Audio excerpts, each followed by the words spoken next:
Bom dia, prazer poder estar conversando com vocês. Mandar um grande abraço à torcida corintiana que lotou o estádio aí, incentivou, acreditou do início ao fim. Foi aquele atleta que faltou no segundo tempo ali. A torcida acabou dando um gás na turma para sustentar bem o resultado. A gente fez uma grande atuação, uma grandíssima atuação, e passou por todos os momentos do jogo, né? Porque não só o início fulminante, mas a própria maturidade de controlar, né, quando baixou um pouquinho a pressão, a parte física pegou ainda no primeiro tempo, conseguiu ficar mais com a bola do que ser tão incisivo e descansar boa parte do primeiro tempo com a bola. E através disso, né, conseguiu até, inclusive, criar chances de ampliar o placar ainda no primeiro tempo. Nós voltamos do intervalo com algumas situações bem desenhadas, né, de ataque à última linha defensiva do Santos. Conseguimos fazer logo o segundo gol numa situação que foi bem treinada, já vem sendo treinada de algum tempo, que são esses movimentos de infiltração, com a saída do Mauro. E a partir daí, infelizmente, houve a expulsão, mas o que eu gostaria de ratificar é que a gente não tomou gol, né, como você bem afirmou, mas eu prefiro olhar pelo prisma de que a gente fez gol em todos os jogos. Né? E se a gente continuar fazendo mais gols que estamos sofrendo, consequentemente a gente vai estar mais próximos da vitória. Equilíbrio, sim, é a palavra, é a busca, mas que a gente puder marcar em todos os jogos, a gente está mais próximo de manter a equipe aí num grau de competitividade e lutando sempre pelas primeiras colocações de qualquer competição. Tiago, boa noite. Bom Aliás, dia. boa tarde, né? Boa tarde, 1h46. É o costume. Um assunto que vai ser bastante comentado sobre a expulsão do Janderson, queria que você falasse sobre isso, por favor. Mas outra, a gente está te conhecendo um pouco mais de perto agora, e muita gente esperava que você fosse tirar alguns jogadores da partida contra a Ponte Preta. Você não tirou, foi com força máxima. E hoje, contra o Santos, a mesma coisa. Eu não gosto muito de falar se no futebol, mas se não fosse um clássico, se fosse um Água Santa, um Ituano, um outro time, você entraria com força máxima hoje do mesmo jeito? A maturidade de uma equipe, ela passa exatamente quando você consegue tratar qualquer adversário com a mesma importância. Do time menor, né, de menos expressão, de menos camisa, para o time com mais tradição, como foi o Santos hoje. Pode ter certeza que nós iríamos com a equipe que iniciou a partida. Porque o que eu levei em consideração para essa escalação foi o fato do que a gente conviveu até agora com os atletas em termos de recuperação de um jogo para o outro. Eu falei na última coletiva pós-Ponte Preta que nós iríamos avaliar, de acordo com o departamento médico, o departamento físico e com os próprios atletas, como estaria a recuperação deles. Conversei com alguns jogadores que a gente estava mais preocupados, todos assinalaram com um sinal positivo que teriam condições de jogar, estariam recuperados para o jogo de hoje. Então não teria sentido por que eu mudar a equipe, né? Já que a gente está tentando implementar uma ideia de jogo, buscando o entrosamento ideal, né? E a entrosamento você só ganha jogando, repetindo. Então a ideia é que a gente consiga efetivamente, sempre que os jogadores estiverem bem, em condições de recuperação, dar um padrão para a equipe que vem jogando mais. Tiago. Perdão. O Janderson, eu teria sido expulso igualzinho a ele, se estivesse no lugar dele, né? Porque, primeiro, o amarelo que ele tomou no lance do primeiro amarelo, que gerou também uma reclamação da minha parte, que eu fui advertido, não existe. Não existe. Foi uma falta de jogo, né? Mas é muito fácil você dar um cartão amarelo para um menino de 19 anos ali. Né? Teve jogadores do Santos que fizeram faltas muito mais graves que não tomaram nem advertência. Então, os árbitros que são mais experientes, como é o caso do Flávio, eles sabem lidar bem com quem eles dão cartão e para quem eles não dão cartão. Eles sabem para quem o fantasma aparece. Né? E aí, naturalmente, eu não domino da regra como um todo, mas se eu não estou equivocado, existe uma indicação da FIFA que não é obrigatório você dar cartão, né, para o jogador quando comemora, como o Janderson comemorou. Se eu não estou equivocado, acho que foi até aplicado na última Copa do Mundo isso, né, de você poder se aproximar mais da torcida. Aí você imagina, um menino de 19 anos, fazendo um gol no Clássico, de frente para aquela torcida maravilhosa, se eu tivesse no lugar dele, eu tinha pulado dentro da torcida, não tinha só abraçado os caras. Né? Então, ele jogou muito o primeiro tempo, foi participativo, foi importantíssimo na construção dos 2 gols, das chances que a gente criou, jogou muito mesmo, foi uma das melhores atuações que eu vi ele tendo pelo Corinthians, e acidentes acontecem. Né? Aconteceu, não vou cobrar nele de maneira alguma por isso, e o que fica depois foi o quanto a equipe conseguiu se fortalecer e segurar o resultado. Tiago, aqui, tudo bem? Tudo bem, e você? Tudo bem. Após o jogo contra o Botafogo, eu te perguntei sobre o curto espaço que você teria para preparar o time para a Libertadores contra o Guarani, né? Queria saber como é que você chega, agora aí, à véspera desse jogo, não terá o Ramiro, e eu não sei se o Camacho preocupa ou não, enfim, o que você pode falar sobre isso? O Camacho ele saiu com uma dor no quadril, uma dor um pouco diferente, ele não pareceu ser nada muscular, mas vai ser reavaliado pelo departamento médico, provavelmente até amanhã. Temos uma preocupação com a recuperação física, né, e aí naturalmente você tem que criar outros meios de treinamento, ou seja, material de vídeo, material estatístico, conversar muito com os atletas sobre como eles se sentiram executando as funções dentro do campo, apresentar materiais sobre o adversário para ver onde a gente pode tentar tirar vantagem, para tentar buscar um resultado positivo lá. Então, o nosso papel não é só treinar dentro do campo, é fora também, criar os meios necessários para que todo mundo fique em condição de informação sobre o que a gente vai ter que fazer, estratégias, mas também com nível de preparação adequado. Os caras que jogaram recuperando e os caras que não entraram ou jogaram menos com nível de treino alto para a hora que forem requisitados poderem dar conta do recado. Tiago, boa tarde. Boa tarde. Eu queria saber se você, por favor, poderia responder 2 questionamentos. Pois não. O primeiro em relação à lateral esquerda, né? Você vem dando muitas chances ao Sid Clay, ao Lucas Piton. Claro que é só um começo de temporada, mas chamou a atenção que pelo segundo jogo consecutivo o Sid Clay teve chance. Dá mais ou menos para você colocar aí para o torcedor quem que é hoje, na sua cabeça, o lateral titular e que possivelmente estará na quarta-feira. E um outro questionamento em relação à possibilidade, né? A gente sabe que existem ainda conversas e negociações sobre o Iony Gonzalez, um jogador que, né, de fato, mostrou muita qualidade já aqui no futebol brasileiro. Ele seria esse jogador tão desejado, principalmente pelo torcedor, para atuar pelas pontas, principalmente pelo lado esquerdo do campo? O lateral esquerdo é o Sid Clay, até porque ele teve um problema físico inicialmente, chegou acima do peso, já entrou no seu peso, e pelo tempo de inatividade, de poucos jogos na temporada passada, ele precisa ritmo, e ritmo você só adquire jogando. Então, eu repeti ele tinha condições de jogar, lógico que não está no seu ritmo ideal ainda, mas eu vou dar continuidade com ele, até porque ele é um jogador de excelência, de muita qualidade técnica. O Piton vinha fazendo boas atuações também, e é um menino que a gente tem que ter todo o cuidado, né, para entender os momentos que ele entra. Ele fez hoje uma função tática extraordinária quando ele entrou ali para fazer um segundo jogador de linha, até para proteger o próprio Sid Clay, que não vem na parte física, no ritmo de jogo ideal ainda, né? E combinando com o Sid Clay, fizeram um trabalho tático muito bom. Sobre a questão do Iony, que você perguntou, né, eu até mencionei já que é um grande jogador, eu já monitoro ele há algum tempo, tem qualidade, tem atributos que eu acho que podem contribuir com a nossa equipe, mas até onde eu sei não tem nenhuma confirmação de vínculo, né, do Corinthians com ele. Então, né, deixa na mão da direção, se o Duílio me passar ainda hoje, tem uma coisa, chefe?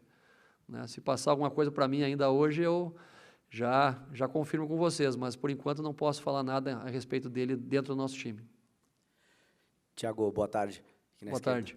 Tiago, o Paulista tem uma primeira fase relativamente longa, mas os clássicos para o Corinthians, especialmente nos últimos anos, no Paulista, pouco também no Brasileiro, tem dado, pelos bons resultados, mais tranquilidade para o treinador começar essa temporada, né? E hoje você deixou claro que as escolhas de escalação levaram em consideração, obviamente, a recuperação física dos jogadores, mas o quanto você planejou para que você pudesse ter uma boa, ou para que os seus jogadores pudessem conseguir fazer uma boa atuação num clássico, que agora, às vésperas da viagem, independentemente do que aconteça na próxima quarta, o torcedor já tem aí em mente uma atuação forte do time num jogo importante. O planejamento passa por 2 pontos específicos. O primeiro são as correções que a gente faz em relação à nossa própria performance. Nós fizemos um primeiro tempo contra a Ponte na quinta, onde a gente oscilou, né, onde a gente teve domínio do jogo em alguns momentos, criamos situações de gol no primeiro tempo, mas em 2 momentos específicos sofremos 2 gols. A Ponte Preta teve 3 chances de gol no jogo todo. E o segundo tempo poderia ter criado uma situação ainda melhor se tivéssemos convertido o primeiro gol com o pênalti e depois, né, as inúmeras chances criadas. Por que eu estou falando sobre o jogo da Ponte? Porque eu trouxe muito material sobre o que a gente construiu, né, contra situações positivas e negativas do jogo da Ponte, pensando na evolução para esse jogo de domingo contra o Santos. O segundo aspecto é o adversário, que aí entram as questões mais estratégicas, mais particulares, mais pontuais de escolha de algum jogador ou não para executar funções para esse jogo e também a característica do enfrentamento. Lógico que jogos dessa magnitude contra grandes adversários fortalecem o espírito do time, nos fortalecem em nível de confiança, dão continuidade, mais tranquilidade ao trabalho, porque é um processo que a gente ainda vai oscilar, mas pela qualidade dos profissionais envolvidos e pela qualidade de atenção que os jogadores têm dado ao trabalho que a gente vem desenvolvendo, eu tenho muita confiança que a gente está numa crescente e vai continuar nesse caminho durante bastante tempo. Thiago, aqui à sua direita. Queria que você falasse especificamente de 2 jogadores. Primeiro, o Janderson, que você já falou do lance da expulsão, mas que hoje voltou a jogar pelo lado direito, como você vinha jogando pelo lado esquerdo, e também do Bozelli, que se movimentou bastante, tudo, inclusive no lance do gol do Janderson, ele foi no meio campo buscar uma bola. Queria que você fizesse sua avaliação desses 2 jogadores. Eles se complementam hoje, né? Como o arco e a flecha. Então, antigamente se falava muito no arco e a flecha, hoje você acaba usando outras terminologias, mas você tem que ter jogadores de velocidade, tem que ter jogadores de criatividade, tem que ter jogadores de definição, tem que ter jogadores que têm alta intensidade física para suportar pressão. Então, o Janderson ele acaba sendo essa flecha, esse jogador de velocidade, esse jogador de profundidade. A gente optou hoje pelo lado direito, até porque entendíamos que pelo lado direito ele poderia render mais numa combinação com o Fagner, explorando mais as jogadas de velocidade naquele setor. E o Everaldo, consequentemente, é um jogador que tem um pouco mais de assertividade na tomada de decisão dele quando ele pega no pé trocado. Quando você joga pelo lado esquerdo com a perna direita, você tem que tomar mais decisões, né? Hora de trazer para dentro, hora de levar para o fundo, hora de ser um assistente para dar passe, hora de finalização. Então, essas combinações, essas conexões é onde a gente fica focando sempre. O Mauro ele consegue ser o jogador de definição e também esse pivô, muitas vezes, né, que acaba abrindo espaço para os jogadores que vêm de trás. Thiago, boa tarde. Boa tarde. Você acabou de falar sobre o Everaldo. A princípio, o seu titular pelo lado direito seria o Ramiro, né? Só que, por conta do problema que ele teve, não vai jogar na quarta. O quanto que ter o Everaldo naquela posição muda os seus planos de jogo? O Everaldo pode fazer a mesma função que você tinha em mente para o Ramiro? E eu também queria que você comentasse sobre a partida dele, né? Não jogava há quase 5 meses, foi um cara que teve uma dificuldade de voltar a jogar aqui. São características bem diferentes a do Everaldo e do Ramiro, né? Inclusive até o lado do campo que eu escolhi. O Ramiro mais pelo lado direito e o Everaldo mais pelo lado esquerdo, né? Como eu falei para o colega, essa questão da capacidade que ele tem de ser assertivo, né? Com decisões de ultrapassar, usando o lateral na ultrapassagem, usando o fundo de campo muitas vezes, o drible de 1 contra 1 e também a presença diária, eu resolvi utilizá-lo ele mais por lá. Agora, o desafio do treinador é você conseguir, mesmo quando perde jogadores, recriar essas conexões. E aí você leva em consideração os seus próprios atletas e também as questões estratégicas para o adversário. Então, é sim um dilema constante, algo que a gente busca estar construindo a cada jogo. Lógico que quanto mais você joga, mais cria repertório, né? Porque por mais que tenha equipes que joguem diferentes, chega um momento da temporada que se parece, você já passou por momentos contra linhas de 3, linhas de 4, linhas de 5, times que jogam com bola mais longa, time que joga com um jogo mais de aproximação, e a equipe fica preparada para tudo que pode acontecer. Então, o nosso papel é tentar, sim, ser criativo junto com a comissão técnica para achar sempre as combinações que mais podem dar certo. Thiago, boa tarde. Boa tarde. Queria te fazer 2 perguntas. Pois não. Primeiro, sobre o Cantígio, o que a gente vê nas redes sociais hoje, especificamente, falando onde estava esse cara, que eu não sabia que ele jogava tanta bola assim. Foi uma partidaça dele hoje num clássico. Queria que você falasse da importância dele no seu time, no seu esquema. E na sua estreia aqui na Arena, a gente falou um pouco sobre a sua sensação, né? Como que você ficou, como que antecedeu tudo isso. Eu queria saber do seu emocional no seu primeiro clássico aqui em casa, a casa do Corinthians. Com o clássico eu estava muito tranquilo, né? Esse tipo de jogo são os jogos que eu mais me sinto à vontade, mais tranquilo. Porque eu sei que eu vou enfrentar um adversário de alto nível, um adversário que vai me atacar também. Então, as questões estratégicas elas acabam aumentando a complexidade do jogo e é onde eu busco crescimento, busco evolução. Até nas derrotas, como treinador, eu busco aprender para tentar evoluir pessoalmente também. Então, me senti bem, confortável, feliz, insatisfeito, chateado com algumas decisões ali da arbitragem, né, algumas situações que aconteceram, mas muito feliz pela demonstração de raça, de determinação, de resiliência que os jogadores mostraram hoje, criando uma inspiração muito grande para o nosso torcedor, que a gente pode ser uma equipe competitiva, né, durante toda a temporada. Sobre o Cantígio, né, um atleta que ele dá esse volume de jogo que a gente precisa e o equilíbrio entre a troca de lado da bola, né, que você tem que tentar explorar o adversário ou por fora do campo, né, pelas laterais, ou pelo centro, né, pelas jogadas mais de combinação pelo meio campo. ele consegue achar esse time de equilíbrio entre jogadas de profundidade e jogadas também de combinação curta. Então, é um jogador de excelência, de muita qualidade técnica, e tem uma combinação hoje muito casada com o próprio Camacho também, que também dá esse volume de construção. Então, vamos ver se a gente consegue manter essa regularidade. A quantidade de jogos é algo que nos preocupa, né, para que a gente consiga manter uma intensidade física e de performance, mas até o momento bastante satisfeito por tudo que ele vem construindo. Thiago, tudo bem? Tudo bem, e você? Legal. Para falar dessa sequência que o Corinthians vinha, é um começo de trabalho, você já falou da parte física, a recuperação para quarta-feira, mas a gente poderia estar aqui falando, olha, o Corinthians está emendando 3 jogos sem vitória, mesmo no começo de trabalho, antes de estrear na pré-Libertadores. A minha pergunta psicologicamente, quanto sai fortalecido o time do Corinthians por esse resultado, por esse volume, para essa estreia na pré-Libertadores? Sai bastante fortalecido pelas circunstâncias do jogo, né? Primeiro, por você vencer um adversário de grande magnitude como é o Santos, né? Um grande clássico, um grande jogo, um grande time.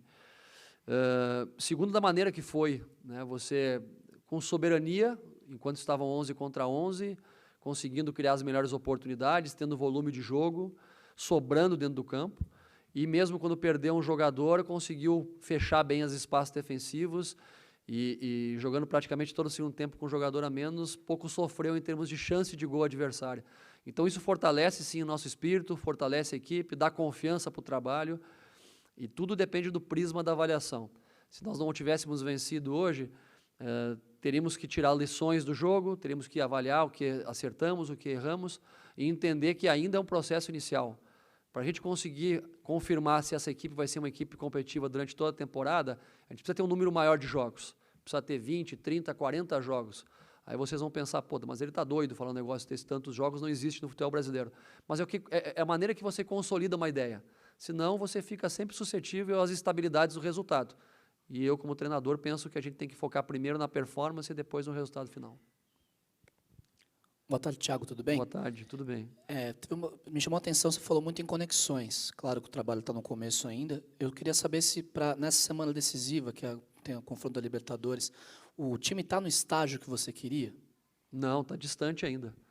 A equipe está evoluindo.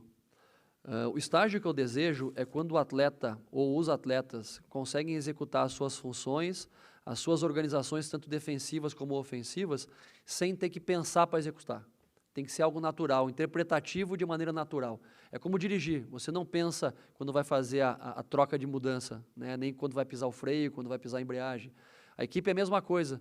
Você tem que deixar algo natural acontecendo, né? Enquanto você está pensando para executar, é porque você ainda não automatizou. Então, vai levar um certo tempo para que isso aconteça, né? E essas conexões elas têm que se estabelecer através da repetição de jogos. Então, só o tempo que vai nos consolidar como um time. Obrigado, gente. Um bom domingo a todos.